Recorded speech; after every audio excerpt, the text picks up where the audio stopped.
¿Cómo está? Muy buenos días. Un placer que nos acompañe en este domingo. Ya estamos aquí de vuelta en Fuentes Confiables. Soy Fernando del Rincón.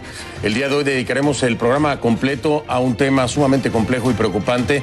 Le estoy hablando de la situación que se vive en Nicaragua, la reacción de la comunidad internacional, las posibles salidas, si es que las hay, y lo que está ocurriendo, que ya empieza a convertirse también en una crisis humanitaria en el sentido de todos estos nicaragüenses que están pasando a Costa Rica, y un tema muy complejo que ocurre con los médicos que en su momento pudieran haber intentado o haber atendido a los estudiantes que resultaron heridos o resultaban heridos, perdóneme usted, precisamente por los enfrentamientos que ya tienen más de 100 días. Para hablar de este tema el día de hoy le doy la bienvenida a mis invitados. Eduardo Gamarra, que es el profesor del Departamento de Política y Relaciones Internacionales de la Universidad Internacional de la Florida. Profe Gamarra, bienvenido. Muchas gracias. Gracias por estar aquí. Pascal Fletcher, jefe del equipo de BBC Monitoring, más de 30 años como periodista internacional, con medios como Reuters, Financial Times, de Londres, entre otros. Correcto, Pascal, bienvenido. Gracias. Gracias. Tim Padgett, editor para el Miami NPR, cubriendo América Latina y el Caribe. Ha sido reportero para Latinoamérica por 3 décadas y ha trabajado en medios como Time, Newsweek, entre otros. Tim, gracias. No, gracias a usted. Gracias a ustedes por estar aquí. Bueno, empezar por el tema primero de si hay una posible solución a corto plazo en la situación en Nicaragua. ¿Y por qué quiero empezar por ahí? Porque desgraciadamente, mientras hay opinión en el ámbito internacional, mientras haya posturas en las calles de Nicaragua, y lo que hay son muertos, ¿no? Entonces, el salir a encontrar una solución es salvar vidas, antes que en el ámbito diplomático o internacional, o incluso el político, ¿no? ¿Creen que haya una salida pronta para poder detener esto que hoy llena de sangre las calles de Nicaragua? ¿Quién quiere empezar? Yo, desafortunadamente, no veo una solución en el corto plazo, porque Ortega ha tomado la decisión de atacar a la única institución en el país que puede servir como mediador entre los dos lados. Él ha decidido atacar a la Iglesia Católica. Se puede decir que la Iglesia Católica sí mismo no realmente tenía mucha credibilidad como mediador, porque desde el principio él fue como un aliado con Ortega desde la elección de 2006, pero a la vez realmente fue la única institución fuerte y creíble en Nicaragua que podía servir esa función. Y eso realmente en mi mente ya no es posible. Entonces yo no veo cuál sería la infraestructura diplomática dentro de Nicaragua para realizar ese tipo de solución en el corto plazo. En el corto plazo, sobre todo eso, ¿no? Sí. De acuerdo con Tim, yo le agregaría otro factor, que Ortega parece estar tomando la página que acaba de dar la vuelta Venezuela, en la forma en la que se enfrenta a la oposición. Ellos han visto que en el caso de Venezuela funcionó la represión, la oposición no se pudo mantener en las calles, y ellos piensan que tienen las de ganar, aún acelerando con la represión. Y a eso hay que agregarle el hecho de que no hay tampoco una institución internacional capaz de mediar en ese conflicto. O sea, la OEA es una institución importante, pero no goza, pues obviamente, de la credibilidad como para llevar adelante un rol de mediador. Y menos cuando se criticó fuertemente la tardía reacción de Luis Almagro, que fue muy presto para condenar lo que ocurrió en Venezuela, pero cuando llegó a Nicaragua tardó mucho. Tardó muchísimo. Sí, ahora le aplauden, ¿no? Pero en su momento se le criticó mucho.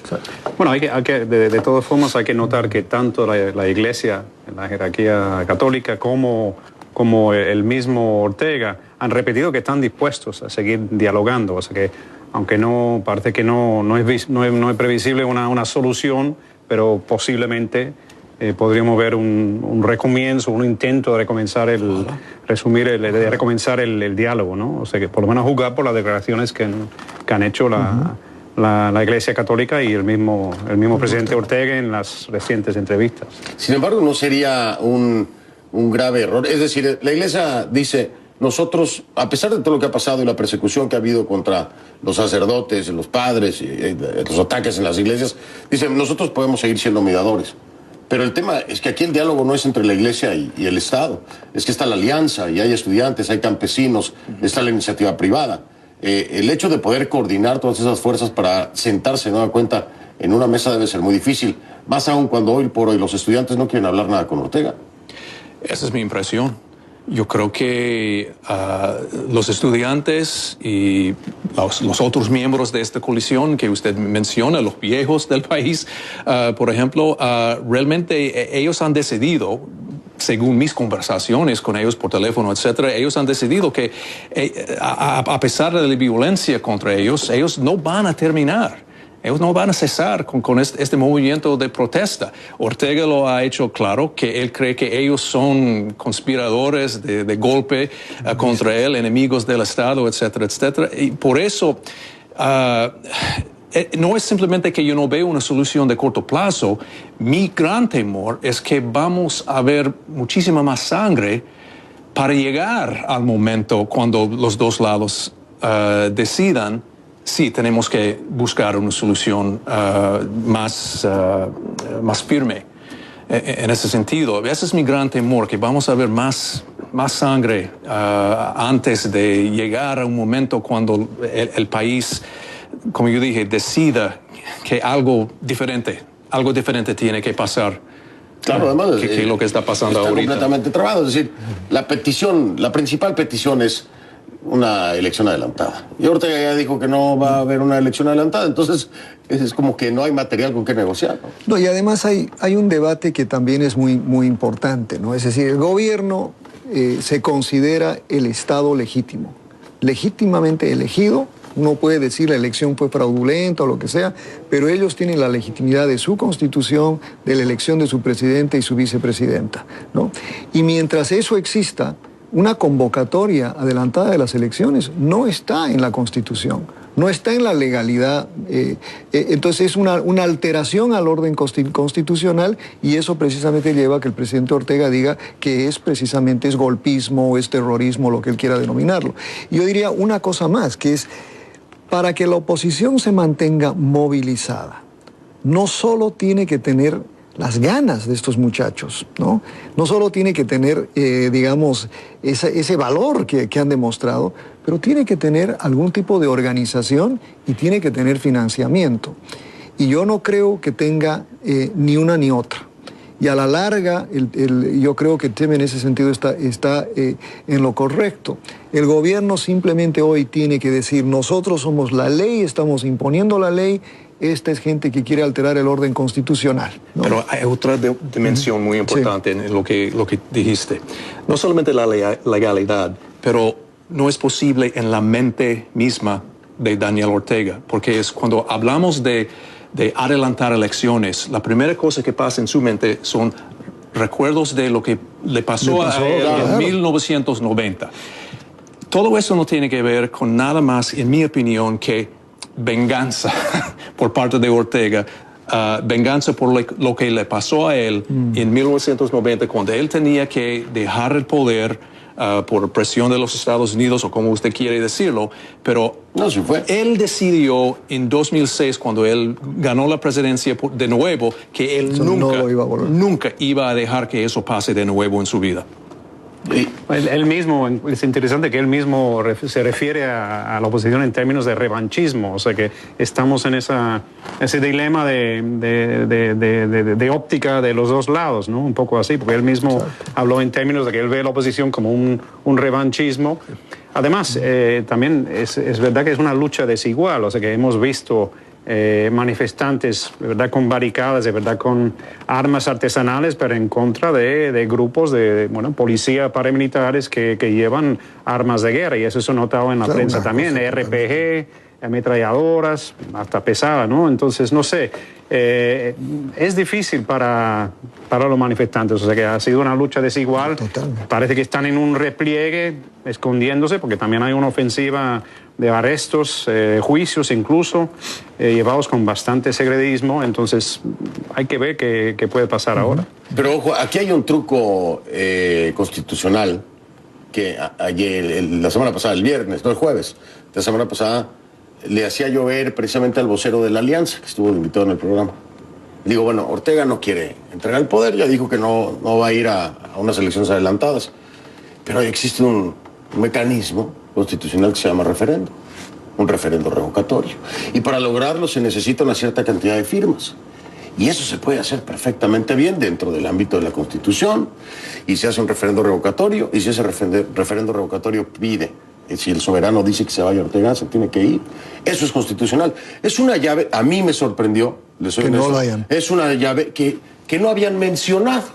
Y con toda humildad y con todo respeto, llega cualquier periodista, ¿no? Llego yo a decírselo y cuando se va me dice, oye, qué buena es esa idea, es cierto, es dentro de la Constitución. ¿Dónde está parado entonces políticamente y en términos de mecanismos la organización que está poniendo Ortega? No, perdóname, profe, pero a mí me sorprendió de sobremanera. Y cuando le descubrí el hilo negro ahí a la alianza, claro, un referendo. ¿Por qué? ¿En dónde están parados? Bueno, ahora, Fernando, importante lo que mencionas, pero también hay que poner esto en el contexto de la experiencia de referendos revocatorios en países similares. Claro, se lo planteé, me dijo lo mismo él, pero profe, vamos a hacer el ejercicio democrático. Sí. Si hemos visto Venezuela hacer un ejercicio democrático de elecciones, ¿cuántas elecciones ha habido en Venezuela? ¿Cuántas 20 elecciones? y pico. ¿Cuántas elecciones en contra de un Consejo Nacional Electoral tomado? Es decir, los ejercicios se han hecho para establecer el récord de que no existe una democracia ni libertad de los organismos, no hay independencia, ¿no? Bueno, se tiene que hacer el mismo procedimiento, pero ni siquiera pensar en arrancarlo me parece una falta gravísima. Ahora, si ya se tiene la experiencia de Venezuela, ¿por qué no se ha aprendido? Y vamos a hacer un referendo revocatorio, pero con ciertas condiciones, veeduría internacional, ¿no? Nuevo Consejo Electoral, que es uno de los pedidos incluso en la mesa en este momento, ¿no? Sí. O sea que si no, tal vez, ¿por qué hacerlo? Es difícil. Pero yo, una reflexión que vengo haciendo hace algún tiempo, Fernando, que me parece que es... mira, estos regímenes han sido construidos de alguna manera con la complicidad de los pobladores de estos países. Completamente de acuerdo. ¿Ok? Entonces, acá no estamos hablando que esta es una dictadura que entró por... La revolución tuvo su periodo, este es un gobierno elegido democráticamente. Hizo todas las transformaciones democráticamente. Lo mismo que un Evo Morales o un Chávez o ahora un Maduro. O 10 años de Correa. Y con muchísima complicidad, ¿no?, de sectores, de la clase media, de los empresarios, que hoy, ¿no?, pues descubren que estos señores son autoritarios. Bueno, decía Tim, de la misma iglesia, ¿no? Por eso, un nicaragüense con quien yo hablé la semana pasada, yo le pregunté, ¿por qué Ortega puede estar tan violentamente enojado con la iglesia? ¿Por qué está atacando a la iglesia realmente? Y él me dijo, porque en realidad él se siente traicionado sí, por la iglesia, porque él pensó que él, como decimos en inglés, que ellos had his back, apoyando su espalda, porque en su entendimiento ellos hicieron un pacto en 2006, un pacto faustiano, pero también un pacto, todavía un pacto en la cual él apoyaba su ley severa antiaborto, y entonces ellos podían aguantar su desmantelamiento de la democracia, de las instituciones democráticas en el país. Ahora, lo importante, y todos estamos claros, ¿no? Los dos estructuras de poder que pueden mover masas al nivel de sacudir un país son los políticos en el poder y la iglesia. En Latinoamérica la iglesia tiene un poder de convocatoria que pasa por encima muchas veces de los políticos, ¿no? Entonces me parece que, no sé, además de sentirse traicionado a Ortega, creo que Ortega le tiene miedo a ese llamado de la iglesia y ese apoyo de la iglesia, ¿no? Sí. Que está además colocando, y lo digo con todo el dolor y con todo el respeto, pero hay que ser transparentes, está colocando mártires de una forma muy estratégica. El error, la mal calculación de Ortega fue pensar que la iglesia fue solamente Cardenal Obando y Bravo. Sí. Él pensó que Obando y Bravo representaba realmente la iglesia en total. Él no se daba cuenta de que realmente hubo personas como Baez, como Brenes, clérigos como ellos, que realmente tenían sus dudas sobre los gestos antidemocráticos que Ortega estaba cometiendo por cada año después de su elección en 2006. Esos, después del muerto, entonces la muerte de Obando Bravo en junio, ¿no fue? Esos figuras, esos obispos ahora están emergiendo y eso, como usted mencionó, entonces eso asusta muchísimo a Ortega. Claro, ¿Sí? claro. Ahora, tengo que marcar pausa, pero lo que más me maravilla, a ver si podemos encontrar la clave para explicarlo, es que todo esto surge de una reforma al Seguro Social. O sea, hoy el país tiene una cuenta de, algunos calculan más de 300 muertos, otros menos de 300 muertos. Porcentualmente y por índice poblacional, hay más asesinados en Nicaragua que los que hubo en Venezuela desde 2014. Así de grave es la situación, ¿no? Pero todo empieza por una reforma al Seguro Social. Exacto. Y esta explosión en el país. Una reforma al Seguro Social lleva al borde del caos o al caos a un país. O ya había otras cosas en el camino. ¿Lo vemos después de la pausa, les parece? Claro. Porque eso es lo que me ha llamado la atención y a muchos también, ¿no? Llegar hasta este punto en el que pues se está acabando con la vida de los estudiantes, porque mayormente son estudiantes los asesinados. Se tiene esta crisis que ya se ha convertido en un problema internacional, pero empezó todo, no se nos puede olvidar, por una reforma al Seguro Social. ¿Por qué? ¿Por qué se llega hasta aquí? Hago una pausa y regreso entonces con Fuentes Confiables.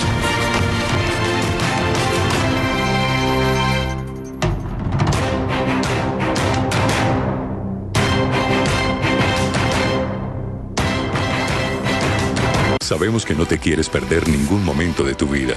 Por eso, más que una camioneta, somos un link con tu familia, con tu trabajo y tus pasiones. Nueva Renault Coleos, con sistema multimedia R-Link, pantalla tipo tablet de 8.7 pulgadas, smartphone replication y personalización de ambiente. Un link con lo que te define.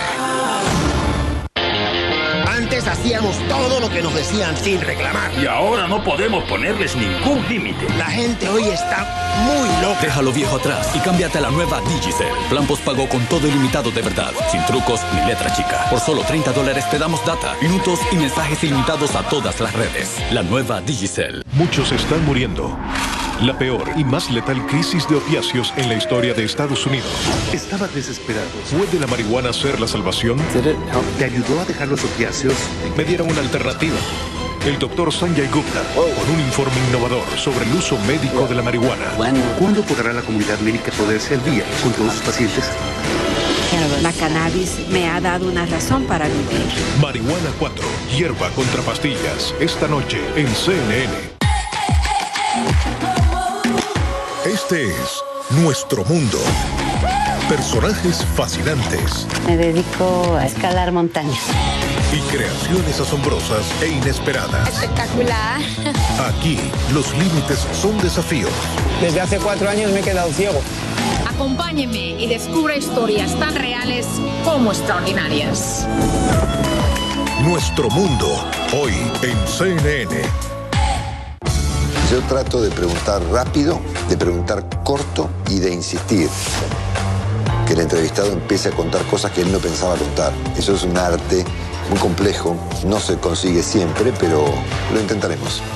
En diálogo con Longobardi, esta noche en CNN.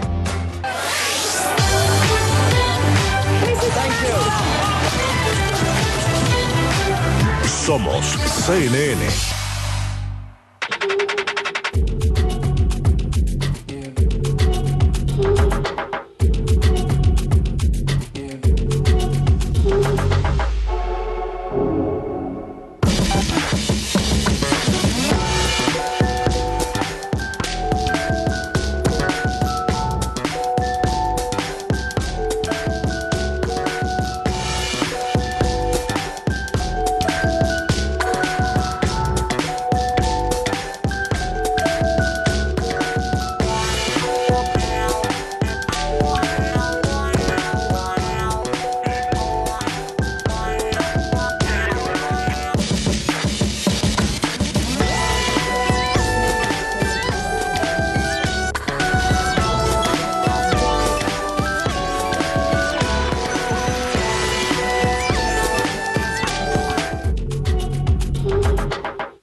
Soy Gabriela Matute Urdaneta en Atlanta. Somos CNN.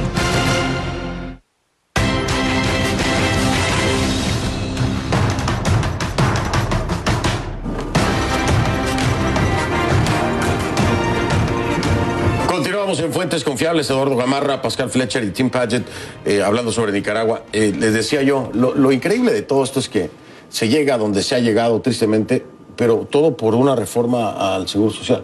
Y a mí me llama mucho la atención que se pueda dar una explosión de este tamaño en un país, una sacudida política y social y humanitaria, en todos los ámbitos, por una reforma al Seguro Social. Ortega habla de un plan, de un complot, de la intervención del imperio, ¿no? Y cuando uno trata de justificar, a mí me cuesta trabajo justificar esta explosión social por una reforma al seguro, sí siento que me falta dimensión para llegar a 300 muertos por una reforma, ¿no? Para mí, la comparación más relevante, realmente hay que regresar a la primavera árabe, de ese momento en Tunisia, cuando un hombre simplemente decidió que ya no estoy hasta la coronilla. Exactamente, con la falta de democracia, la falta de oportunidad en el mundo árabe. Yo creo que es algo similar en Nicaragua, porque en muchos respetos la economía ha sido muy buena en Nicaragua en comparación con otros países de Centroamérica. Eso fue parte del éxito de Ortega por tantos años, de proveer crecimiento económico y seguridad que sus vecinos de Centroamérica nunca ha tenido por más que una década. Pero esa falta de democracia, ese ataque por parte de Ortega y su esposa contra la democracia, lentamente, poco a poco, ese enojo estaba creciendo entre la población en Nicaragua, y cuando tienes un barril de polvo así, solamente necesita una chispa. Sí, una chispa, como en Tunisia. Y yo creo que eso es lo que pasó en Hay que decir Nicaragua. que también que parece que lo que fue realmente el detonante para protestas mayores fue la respuesta que dio inicialmente la policía a las protestas contra la reforma de seguridad social. O sea que hubo muertos, no sé si fue el segundo o el tercer día, y parece que, bueno, a raíz de eso es que realmente se desencadenó una reacción mayor y más fuerte, ¿no? O sea que por la respuesta que dio la policía, eso según las versiones. Y como, bueno, Ortega mismo había dicho que, bueno, las mismas reformas seguían recomendaciones del FMI, o sea que era parte de un plan económico de gobierno que incluso había ganado algunos elogios digamos, internacionalmente. Que en esa... con estos países alineados, hablar del FMI causa mucho conflicto, ¿no? Es que ahí está, yo creo, la gran paradoja de Nicaragua, ¿no? Que tenemos que ponerla en contraste a lo que ha sucedido en un país como Venezuela, que optó por una política económica bizarra, ¿no? O sea, que es muy difícil de entender. En el caso de Nicaragua tenían y aún tienen ERE-DE-CAFTA, un tratado de libre comercio con Estados Unidos, un papel fundamental de la empresa privada en el modelo de desarrollo, ¿no? Una economía de mercado, francamente. Pero también tenían una relación de subsidio con Venezuela. Claro. Y lo que pasa es que cuando se les cae el subsidio venezolano y cuando optan por tomar una decisión que en cualquier lugar del mundo hace mucho sentido. Es decir, uno no puede tener a gente jubilándose a tan temprana edad. Parte de la reforma era subir la edad. Sí. Ahora, en cualquier lugar del mundo sabemos, y sucedería acá en Estados Unidos también, si algún día decidimos subir la edad de retiro, ¿no? Que un derecho adquirido es muy difícil de imponerlo por decreto. Es muy difícil imponerlo así por una medida directa. Sí. Y lo hemos visto en tantos lugares, lo vimos. Lo tienes que llevar al soberano para evitar una explosión social. ¿No? El Caracazo de Venezuela. Sí. Y ahora mismo en Haití fue exactamente lo mismo, una recomendación del fondo. ¿No? Brasil, exacto. Pero recordemos que hubo otra chispa que realmente es demasiado olvidada, que eso fue lo que pasó en ese bosque. Ese incendio de bosque, esa destrucción de bosque que fue muy importante para los jóvenes. Y eso fue la razón realmente para que los jóvenes, los estudiantes, se unieron se unieran con los viejos, porque ellos también tenían una gran queja contra Ortega en ese momento, esa acción contra ese bosque, y entonces yo creo que, como yo dije, esa es una chispa muy olvidada también, que fue un factor más grande que yo creo que la gente se da cuenta. Pequeños, hay como que muy pequeños elementos que de pronto son varias chispas, Tim, ¿no? Sí. O sea, no fue una, fueron varias. Tal vez algunas se veían aisladas, muy pequeñas, pero ya juntándolas se logra lo que se logra a nivel social y a nivel político. Ahora, aquí hay otra salida, ya decía el profe Gamarra, la quiero traer a la mesa. Al Capone en Estados Unidos no lo detuvieron por ser un gángster, lo detuvieron por los impuestos, ¿no? Es decir, estoy hablando de que el dinero tiene un peso a veces mucho mayor que el de la misma justicia en términos de criminalidad. ¿Qué le está pasando a Daniel Ortega? El subsidio de Venezuela se le fue. ¿No? La iniciativa privada, hay empresas que están cerrando precisamente por la inseguridad. En términos de turismo, que es uno de los ingresos más fuertes de Nicaragua, se ha caído, entonces está perdiendo muchísimo dinero. Pudiera ser la soga al cuello para el gobierno de Ortega el tema económico, antes que una salida diplomática, antes que una salida política, pudiera asfixiarlo al grado de tener que salir del poder. Mira, otra vez hablando comparativamente, ¿no? Uno simplemente puede ver en el vecindario, ¿no? Han habido tantos casos con el mismo caso de Venezuela, ¿no? Hoy están sentados en el petróleo, profe. Sí, pero es una economía basada en petróleo que hoy no puede producir. Sí, no, eso es cierto. Y que tiene, decíamos, 1 millón el porcentaje de inflación. Según el Fondo Monetario, y va a llegar a un millón de yo creo que coincidiríamos que Venezuela no va a caer mañana ni pasado por el tema económico. Bueno, mientras Estados Unidos le siga comprando petróleo, porque esa es una realidad. Estados Unidos no ha dado el paso, profe. O sea, mucho del dinero que aún sostiene esa economía petrolera viene de los propios Estados Unidos. O sea, no han dicho, no te compro más petróleo, voy con las reservas que tenemos en Texas para nosotros cerrarte el grifo. A lo que voy es que esperar que la economía sea el detonante de un colapso político, hay mucho trecho que recorrer, mucho trecho.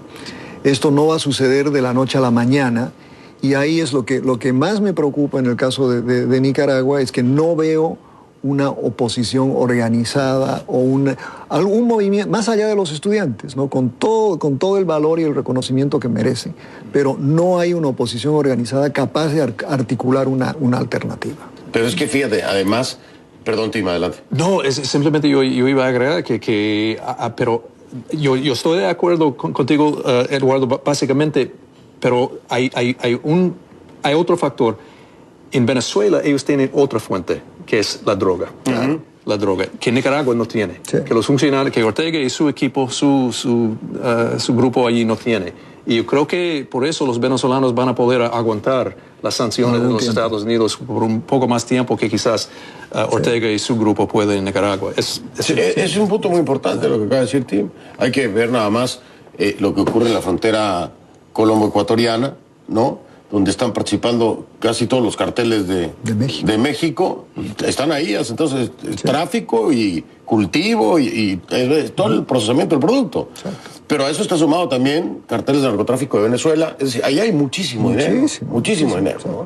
Ahora, ¿cómo enfrentar estos regímenes? Adelante. No, solo iba a añadir, desde el punto de vista económico, también no hay que olvidar que también la situación de los últimos 3 meses está apretando también fuertemente la región centroamericana. O sea que los países alrededor ya han reportado decenas de millones de pérdidas por como resultado de la situación. Todo el transporte de carga terrestre no ha podido atravesar Nicaragua, que es como un tapón ahí entre el norte y el sur, o sea que es un tapón ahí en América Central, y yo entiendo que ya los empresarios de toda la región están sintiendo los efectos muy fuertes, lo que lógicamente ha aumentado la preocupación regional, ¿no? O sea que tanto Centroamérica como más... Para ejemplificarlo en términos de tapón, como decías, recordemos lo que pasó con la crisis de los cubanos, ¿no? Que precisamente ahí quedaron atascados. Había una crisis espantosa en Costa Rica, claro, y los albergues y todo esto, porque precisamente las medidas que toma Nicaragua, y ese es el tapón en el flujo también de capitales, que era lo que estaba diciendo Pascal. Ahora, Aquí en el yo sé que se van a reír de mí, yo lo sé, pero a veces me gusta. Habla mucho, cualquier presidente de derecha, de izquierda, de centro izquierda, como quieran, se habla de la soberanía de los pueblos y la no intervención. Yo no sé si como seres humanos y en organizaciones internacionales deberíamos de evolucionar también en los tratados. Cuando un gobierno masacra a su gente, debería de suspenderse un tema de soberanía. Es decir, la raza humana per se, en el apoyo de los seres humanos. Yo no sé si ustedes compartan conmigo la idea de que cuando hay una violación de derechos humanos como esta, no hay soberanía que valga. Pero me parece que en la comunidad internacional nos hemos acostumbrado o nos han acostumbrado a notitas, ¿no? A resoluciones, a repudios, y eso es todo lo que hay. Podemos llenar cuartos y cuartos y cuartos de papeles diplomáticos que no solucionan las masacres de los países. ¿No creen que tenemos como comunidad global que evolucionar en estos acuerdos y el tema de la soberanía?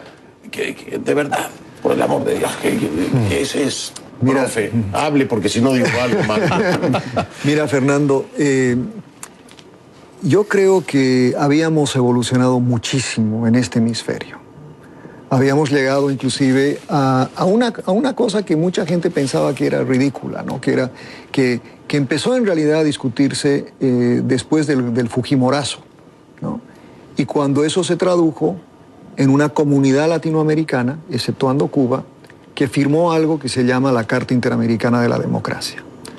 Pero resulta que en cuanto aprobamos la Carta Interamericana, que fue precisamente el 11 de septiembre del 2001, ¿no? Fue precisamente en ese momento en el que también estaba cayéndose ese mismo esquema que habíamos construido, un esquema muy frágil. Y lo que hemos hecho en los últimos 15 a 18 años, la comunidad latinoamericana, de la cual, y yo diría de las Américas, incluyendo a Estados Unidos y Canadá, y quizás aún más con Estados Unidos, la forma en la que Estados Unidos se está comportando internacionalmente, ¿no? Hoy no existe la voluntad de actuar por principios básicos de derechos humanos. Pero yo diría que tal vez en América Latina la palabra intervención sigue siendo una palabra sucia. Sí. En otros continentes se había evolucionado un poco el término intervención humanitaria, que incluso se ha visto en África, en el Congo, Sudán del Sur. Bueno, es post-Ruanda, ¿no? Porque Ruanda fue post-Ruanda, el genocidio, etc. Entonces, yo sí veo que ese concepto que parece que salió un poco de los franceses, de Médicos Sin Fronteras, bueno, la intervención humanitaria, que también puede tener un componente militar para proteger y es también médico, etc. Sí, evolucionó un poco. O las experiencias de MINUSTA en Haití, etcétera, ¿no? Sí. Pero en América Latina, en el continente como tal, hay mucha oposición. Mi gran queja con no intervención en Latinoamérica es que todavía es demasiado una fuente de hipocresía.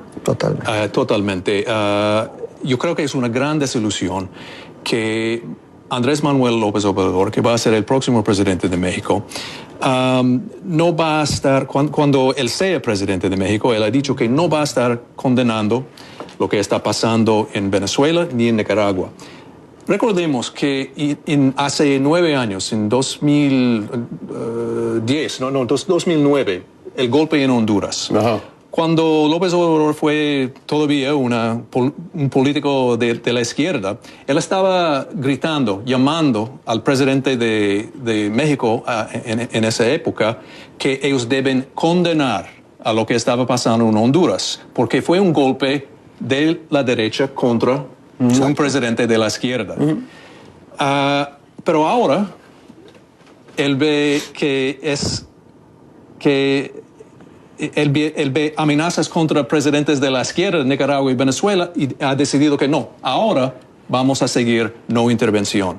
Entonces yo creo que esa filosofía de no intervención en Latinoamérica simplemente ha llegado a ser una excusa para que presidentes en Latinoamérica simplemente ignoren a las dictaduras de presidentes que comparten su dogma, su doctrina. Si es de la izquierda o la derecha. Pero el otro problema es que intervención, como Pascal realmente sugirió, es que no intervención en Latinoamérica todavía tiene fuerza porque Donald Trump está recordando a la región por qué no intervención se creó en la primera vez. La historia de intervención por parte de los Estados Unidos en la región. Entonces, claro, es una situación imposible. Pero entonces no estoy tan loco, ¿no? No estoy tan loco. O sea, el hablar de soberanía y de intervención es algo que se ha convertido en un tabú, ¿no? No lo habla ningún presidente latinoamericano porque se le vienen los demás encima. Es como hablar de sexo dentro de una iglesia, ¿no? Es prácticamente un pecado. Perdón la comparación, pero así es dentro de la política. Bueno, en Chile ya demostraron así de fuerte. Bueno, sí. Y ese es otro tema. Y muchos de los que hablan en contra de la intervención han intervenido históricamente. Vamos a empezar con los cubanos, ¿no? O sea, que los cubanos no se puede intervenir, pero hasta en la misma Nicaragua estuvieron bastante presentes. Pascal, pero es que hay que ver el discurso de Ortega con la intervención de Jorge Arreaza de Venezuela. Eso es una intervención, eso debe ser considerado una injerencia bajo cualquier perspectiva. Lo que pasa es que como decía Tim, cuando es de izquierda con izquierda, pues está bien, cuando es de derecha con derecha, está bien, que las dictaduras son de derecha, de izquierda, de centro y como sea, ¿no? Ha habido gobiernos en México, el PRI, 71 años en el poder y nunca se le vio como una dictadura porque era derecha, perdón, pero 71 años en el poder, no alternancia, es lo mismo que una dictadura. Para muchos no lo fue.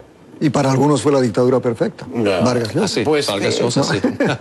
Yo creo que les quedaron muchas imperfecciones, profe, pero, y varias grandes. Voy a hacer una pausa, regreso, tenemos más que hablar de este tema muy complejo. Ya.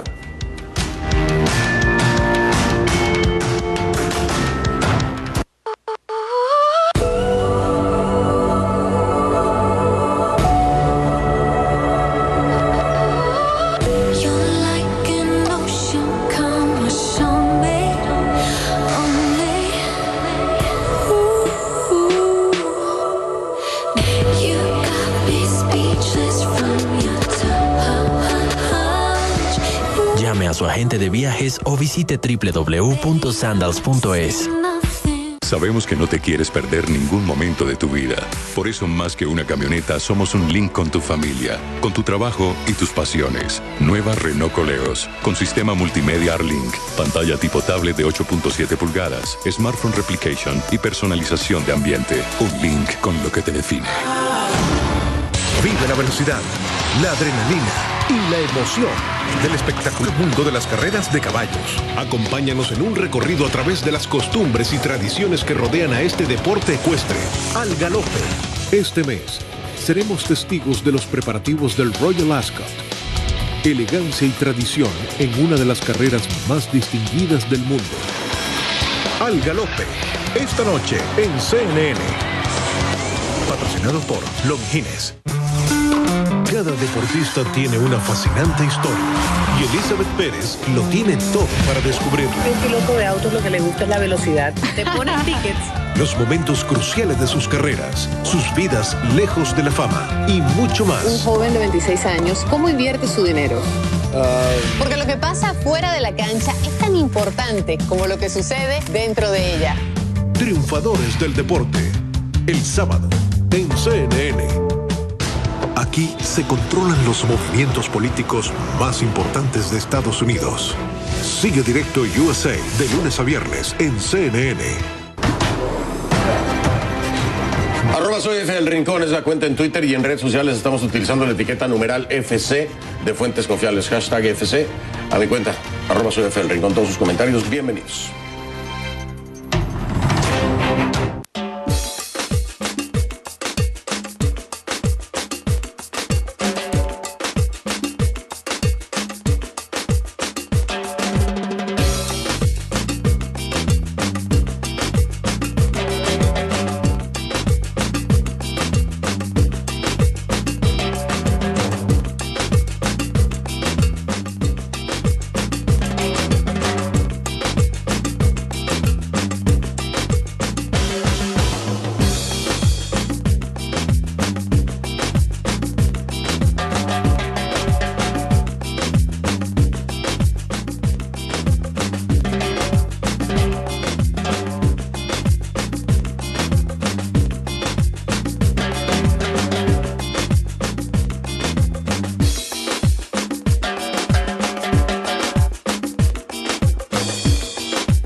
Estamos de vuelta. Habíamos levantado un tema que a mí en lo particular me interesaba mucho, a Tim también, y después ya se abrió un debate muy interesante, que es el de la intervención, no intervención, soberanía, la suspensión de la misma en el caso de que haya masacres como las que estamos viendo en Nicaragua y las que vimos en Venezuela también, que hay un paralelismo muy interesante. Okay. Pero ahora voy entonces con el poder del imperio, como lo diría Ortega, ¿no? Estados Unidos, ya aquí en el Congreso se vota, ¿no? Con sanciones para el gobierno de Nicaragua, para Daniel Ortega. ¿Qué tanto ayuda esto en la realidad o complica más la situación? Yo creo que en el caso de Nicaragua, hasta ahora realmente no ha tenido mucho efecto. Aunque yo mencioné antes que yo creo que Nicaragua puede aguantar esas sanciones económicas menos que, por ejemplo, Venezuela puede. Pero lo que pasa es que este es un problema de timing, como decimos en inglés, de tiempo. De timing. Los Estados Unidos y el resto del hemisferio realmente ha gastado tanto capital político, diplomático ahora en Venezuela. Eso es donde todas sus energías realmente están gastándose ahorita. Y realmente no tiene tanto en reserva para expresar contra Nicaragua. Y yo creo que es un problema que vamos a ver mientras que esta crisis sigue. Yo no sé si... yo estoy de acuerdo, Tim, pero creo que hay factores adicionales, ¿no? En primer lugar, más allá de Venezuela, a la administración Trump le importa muy poco el resto de América Latina. Sí. Es decir, tenemos el tema mexicano, toda la cosa de NAFTA, migración, etcétera, que son temas locales acá, que se han convertido en temas locales. Pero no existe política hacia América Latina, ¿no? Tenemos algunas declaraciones notables de congresistas, ¿no? Y de Mike Pence. Claro, y de Mike Pence, que se ha dedicado a dar vueltas por América Latina y haciendo... Pero hay contradicciones enormes, por ejemplo, ¿no? La contradicción más notable, ¿no? Se habla, por ejemplo, de que cuando llegan acá a Estados Unidos y piden asilo, venezolanos o lo que sea, ¿no? No les vamos a dar asilo. Sí, no. Y estamos obligando, ¿no? o felicitando a Colombia y a Brasil por recibir a los mismos, ¿no? Pero nosotros no. Pero nosotros no. Y yo creo que lo mismo va a pasar con Centroamérica. Pero, y más allá de eso, la preocupación que yo tengo hoy, volviendo un poco hacia dónde se había movido la política de Estados Unidos hacia América Latina, ¿okay? Saliendo de la Guerra Fría, saliendo de la época del golpismo, de las alianzas con militares, de las violaciones de derechos humanos en las que Estados Unidos era cómplice, ¿no? Yo creo que es importante decirlo, ¿no? Tuvimos 2 décadas, por lo menos, donde Estados Unidos se lavó muy bien y en administraciones demócratas y republicanas. Podemos debatir la lucha antidrogas, pero en general Estados Unidos se lavó esa imagen negativa que tenía en la región y construyó una imagen completamente diferente. Y yo creo que desafortunadamente con esta administración, ¿no? Una administración que tiene cuestionamientos sobre su propia corrupción, que tiene cuestionamientos sobre la... y finalmente el otro tema. Mira, ustedes en CNN en español y la prensa en español cubre Nicaragua. Pero ¿cuándo ha sido la última vez que más allá de los británicos, que sí tienen cobertura mundial, pero las noticias sobre Nicaragua en inglés son bueno, Tim las da, pero muy pocas. Sí, pero entonces en el mainstream no hay. Debe ser el 1%. Entonces no es un tema, nadie sabe ni siquiera dónde queda Nicaragua. Bueno, pero vemos perdón. No, yo solo iba a decir que no ayudó, evidentemente, que algunos de los peores incidentes transcurrieron durante la Copa del Mundo, que eso también un poco opacó la atención sobre Nicaragua. Pero sobre el tema de los Estados Unidos, de la actitud hacia Estados Unidos, es interesante que por ejemplo, en la entrevista que da el presidente Ortega a Telesur, no critica tanto a, si me acuerdo bien, no hay ni una referencia a la administración Trump, donde sí hay varias críticas. Bueno, y Fox también lo entrevistó.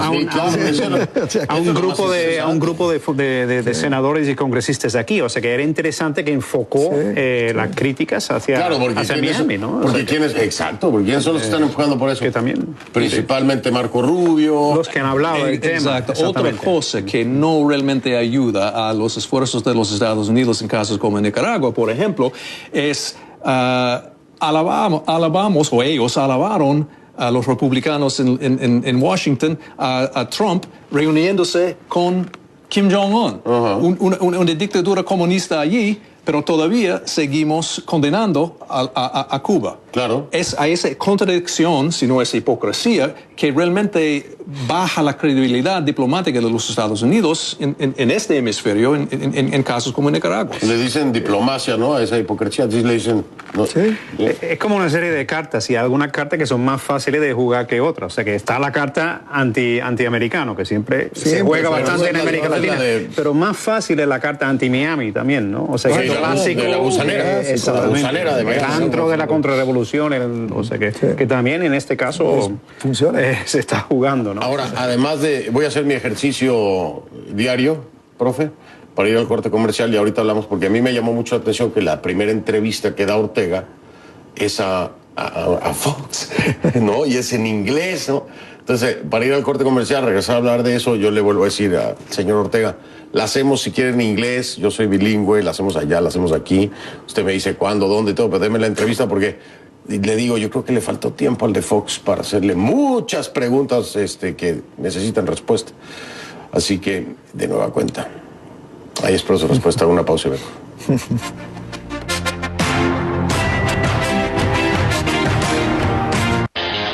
Antes hacíamos todo lo que nos decían sin reclamar. Y ahora no podemos ponerles ningún límite. La gente hoy está muy loca. Deja lo viejo atrás y cámbiate a la nueva Digicel. Plan postpago con todo ilimitado de verdad, sin trucos ni letra chica. Por solo $30 te damos data, minutos y mensajes ilimitados a todas las redes. La nueva Digicel.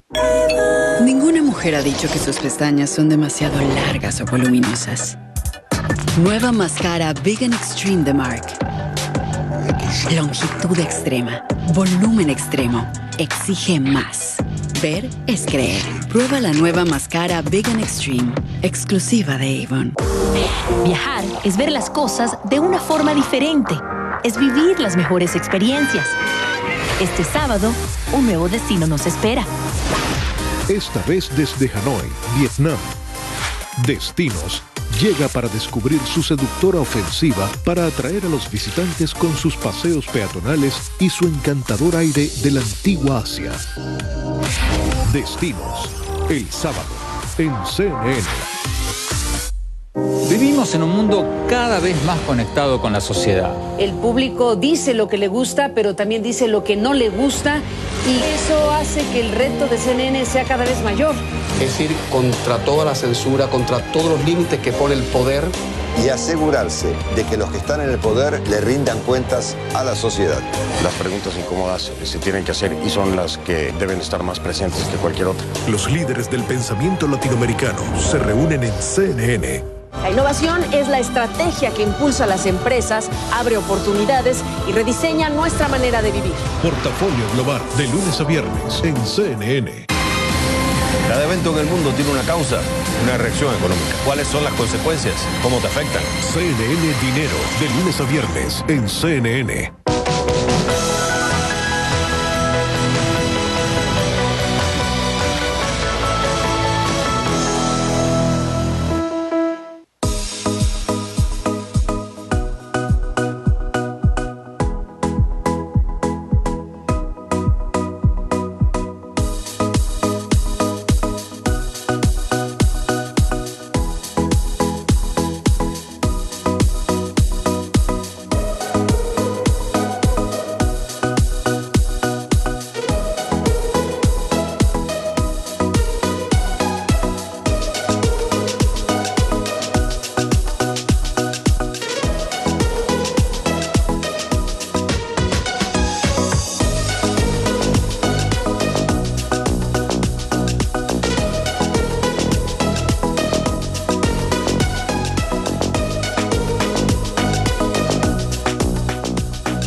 Andrea Mejía en Miami. Somos CNN.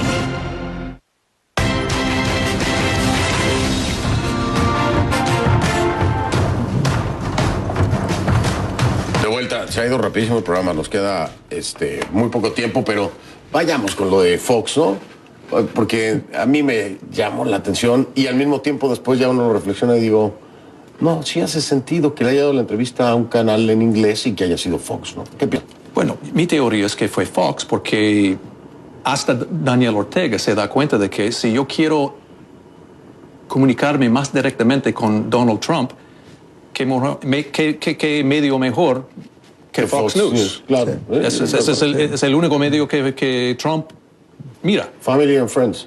Y yo diría, y yo agregaría un factor importante. O sea, todo gobierno en crisis contrata un PR firm, una firma de relaciones públicas. Sí. Esa firma hoy están muy de moda, aún entre gobiernos de izquierda, estas agencias de derecha que hacen lobby en Washington. Porque para ir a hablar con Fox no vas a contratar a un lobby demócrata, por ejemplo. Claro que no. ¿Ya? Entonces yo creo que es una estrategia, francamente, me pareció muy inteligente. Porque ir a hablar con CNN, pues no, en CNN le van a dar palo. Claro. ¿No? En Fox fue una entrevista muy amistosa, una casi que no fue entrevista, ¿no? Sí, no, por eso yo creo que le falta tiempo, ¿no? Sí, de Fox para preguntar otras cosas. Y completando el cuadro, la entrevista a Telesur, que es un poco para hablar con los amigos. O sea, que realmente, bueno, la audiencia, digamos, los amigos, Venezuela, Cuba, los países que realmente han sido aliados, ¿no? O sea, que mandaron sus cancilleres al aniversario de la revolución sandinista, ¿no? Los únicos cancilleres presentes, los únicos altos funcionarios extranjeros que estuvieron presentes fue el canciller de Cuba y el canciller de Venezuela. Sí. Y otra de las cosas que yo revisaba y traía a la mesa durante la cobertura son los mecanismos internacionales. A Maduro y a su grupo a veces los asusta un poco el tema de la Corte Penal Internacional, ¿no? Los hemos visto reaccionar a eso cuando se plantea la posibilidad. Pero Nicaragua, pues no está en el estatuto, o sea, Corte Penal no existe para Nicaragua. Este tipo de posición le resta presión. Esa es buena pregunta. ¿Realmente tú tienes...? Claro, ellos no están, no son parte del Estatuto de Roma, entonces le resta presión a un presidente como Ortega, o no les importa. Yo pienso que sí les importa, en el sentido que realmente yo pienso que el hecho de que ha habido condenas no solo tan duras, pero tan específicas, echándole la culpa al gobierno de parte de Amnistía Internacional, la Corte Interamericana de Derechos Humanos, o sea y otras organizaciones internacionales, yo pienso que sí duele, porque han sido muy específicos. Pero también, duele, Pero también yo creo que saben, Pascal, que si ellos ceden a esa presión, pierden el poder. Sí, ¿entiendes? Sí. Pero, profe, y más que no ceder, ellos están atacando a los líderes de derechos humanos como Félix Maradiaga en Nicaragua. O sea, eso es así como la decisión de atacar a la iglesia. Para nosotros realmente no tiene sentido, pero para ellos tiene una lógica. Ahora, díganme si, y lo platicaba Tim antes de empezar el programa, díganme si es una real desconexión la que tiene Ortega con la realidad o si son retóricas. Porque yo lo he visto en Venezuela, ha pasado igual, ¿no? O sea, el mensaje y la visión que te plantean los integrantes del gobierno, empezando por Maduro, no tiene nada que ver con la realidad que vive el país. Y con Ortega es lo mismo, es una desconexión total. Bueno, nada más en el número de muertos. Es estrategia. Yo personalmente pienso que es una estrategia. Yo pienso que él sí sabe muy bien lo que está pasando en la calle. Y hasta, por lo menos, si uno lee bien la entrevista de Telesur, o sea que hasta hace referencia, sabe lo que está pasando en la calle. Pero yo agregaría una cosa, Pascal, que ya la venimos viendo en varios países, ¿no? Es decir, mire, yo soy encuestador, yo hago encuestas. Y lo que encontramos en casos en Venezuela, en Bolivia, en Nicaragua, ¿no?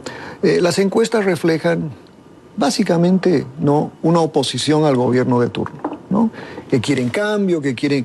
Pero estos gobiernos han logrado movilizar y tienen la capacidad de movilizar a gente en las calles. Entonces te pueden poner a 200,000 personas en la calle. Fácilmente. Y te sacan en Telesur o donde sea, miren el apoyo popular que tenemos, como que de hecho lo hizo este pasado fin de semana el gobierno. Sí, claro. Entonces las encuestas no valen porque son encuestas compradas, ¿no? No tienen mucho sentido y o son reflejo de lo que quiere el imperio.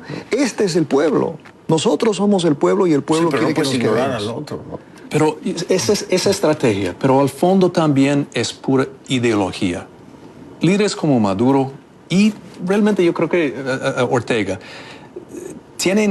están tan borrachos con esta ideología. En su caso, la ideología de la dictadura del proletario, ¿no? Que para ellos realmente no es simplemente posible, no hay posibilidad que ellos deben o pueden dejar el poder. Claro, están obsesionados al fondo para mí es eso. Time out, tengo que hacer pausa. Y ya regreso, nos queda muy poco tiempo, pero vamos y venimos rápido.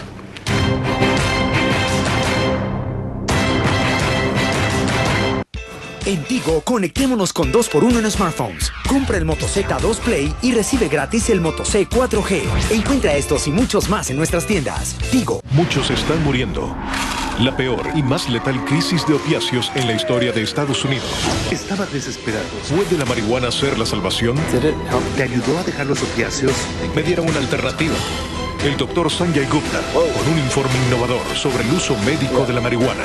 ¿Cuándo podrá la comunidad médica ponerse al día con todos sus pacientes? La cannabis me ha dado una razón para vivir. Marihuana 4, hierba contra pastillas. Esta noche en CNN. Vamos al centro de la historia. ¿Listos para entrar en este lugar? Al corazón de la experiencia humana. De este a oeste. Un lugar de tensión. Las calles siguen siendo protagonistas. De norte a sur. Washington. Aquí en Río. Asunción. La cobertura global que tú necesitas en un solo lugar. CNN. CNN. CNN. CNN. CNN. Yo trato de preguntar rápido, de preguntar corto y de insistir. Que el entrevistado empiece a contar cosas que él no pensaba contar. Eso es un arte muy complejo, no se consigue siempre, pero lo intentaremos. En diálogo con Longobardi, esta noche en CNN. Aquí se controlan los movimientos políticos más importantes de Estados Unidos. Se toman decisiones fundamentales y se implementan acciones que afectan la vida de millones de personas. Directo USA te muestra la realidad detrás de los acuerdos y las estrategias de los actores políticos más influyentes. Analizamos las implicaciones de estas decisiones en tu vida. Porque mantenerte bien informado es nuestro compromiso. Sigue Directo USA de lunes a viernes en CNN. Fuentes Confiables se transmite los domingos a las 10 de la mañana, hora en la costa este de los Estados Unidos, pero si usted no puede verlo, el lunes a las 12 del mediodía, hora del este de los Estados Unidos, pues lo puede volver a ver. Ahí lo esperamos.